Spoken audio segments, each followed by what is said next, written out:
Okay, in this video we're going to set up our portfolio website at Weebly.com. I have already created my account and logged in with my username and password and have begun editing my site. And as you can see, I have a home page and my title across the banner, and we're going to get started. So I will start with the design tab across the top. I want you to notice as we scroll across that they have given us many designs to choose from.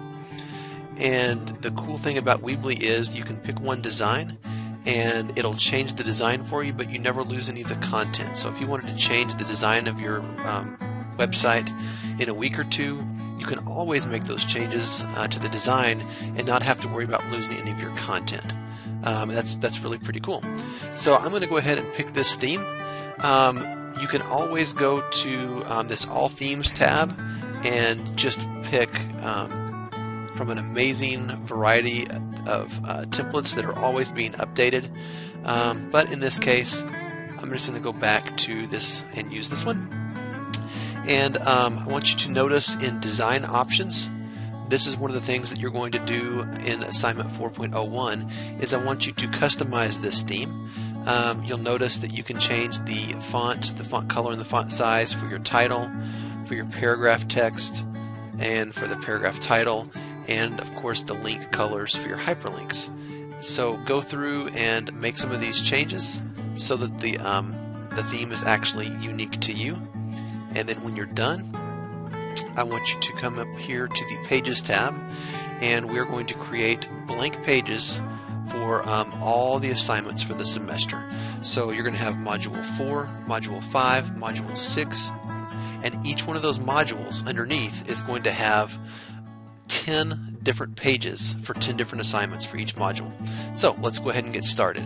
I'm going to click on Add Blog right here.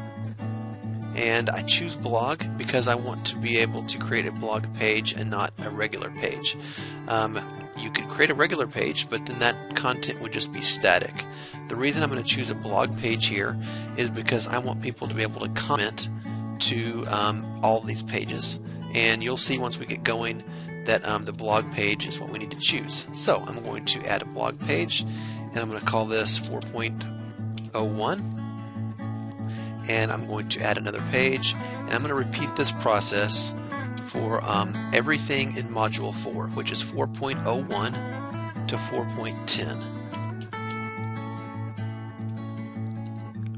And bam, I'm done. I've got 4.01 through 4.10. So what I'm going to do at this point is save settings. And what I'll notice is that I have now buttons or tabs across the top of my design that will take me each one to the pages that I've set up. So 4.07, for example, will take me to blog page 4.07. So as I've created those, not only have I created blank pages, but I've also created the navigation structure. But here's the problem. If I'm going to have 10 assignments for Module 4 and 10 assignments for Module 5 and 10 assignments for Module 6, there's no way I'm going to have enough room up here. So I've got to go back and do some work here. So I'm going to go back to the Pages tab, and I'm going to add a page, not a blog page, but just a page, and I'm going to call this page Module 4. And this is going to be a container that I use to contain all the different assignments. So see how I have Module 4 here? Watch the magic. I'm going to move it to the top of the list, just like that, and I'm going to grab these and indent them underneath Module 4.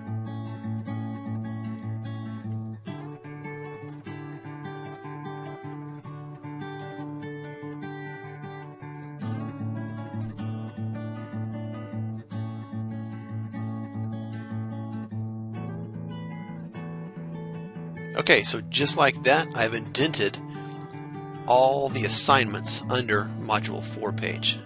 You with me? So watch this. When I save settings, it's going to change the structure of the tab. So now I have a drop-down list right here. So I can go home, or when I hover over Module 4, it gives me all the options down here. And what do you think is going to go over here? You got it. Module 5 with all the drop downs and Module 6 with all the drop downs. So give me just a second and I'll create those. Okay, so just like magic, I'm back, and now we have all of the pages done for Module 4, all the pages for Module 5, and all the pages for Module 6. And let me go back and show you real quick a reminder of how I did that. I'm going to click on the Pages tab at the top, and look what I've got here. We've got a home page and a Module 4 page. Remember, Module 4 page is the add page, but all of these assignment pages were what? That's right, they were blog pages. The same thing down here. My Module 5 page was a regular page, and then all the 5-point assignment pages were blog pages. Same thing down here. I've got a Module 6, which is a regular page, and then all my 6-point assignment pages were blog pages. If for some reason you get these out of order, don't sweat it. You can always drag these up and down, and then you can also change their name, and you could copy pages as well or delete pages if you need to. But basically this is how we're going to set this up. I'm going to save settings, and I want to show you something real quick before this video is over. I spent a few minutes putting all these pages together, and I want you to notice something. If I go back to design, and if I choose a different design here, I'm not going to lose any of my work. It changes the theme, but I still have all the work that I've done on the navigation here. Okay? And if I don't like that, I come back over here, change it again, and my work is still there. Okay, so here's the deal. You're going to make some changes on your home page. You're going to get all of your module assignment pages set up, and then you click on Publish. And as this is publishing, I want you to notice something. When you log in at your Weebly account, you're looking at weebly.com/weebly/main.php. You're the only one that can see that because you're logged in. This is your development area. Once you publish, it's going to remind you what your public URL is, or your web address. Okay? So if you want somebody to see your website, you don't give them this address up here, weebly.com. What you give them is this right here, this link.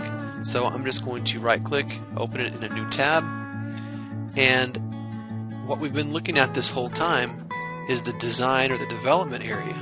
But now, once we've actually published, this is the part of the website that everybody's going to be able to see. So now I've got digitalinteractivemedia.weebly.com. The whole world can see this now. Alright, thanks for watching and good luck.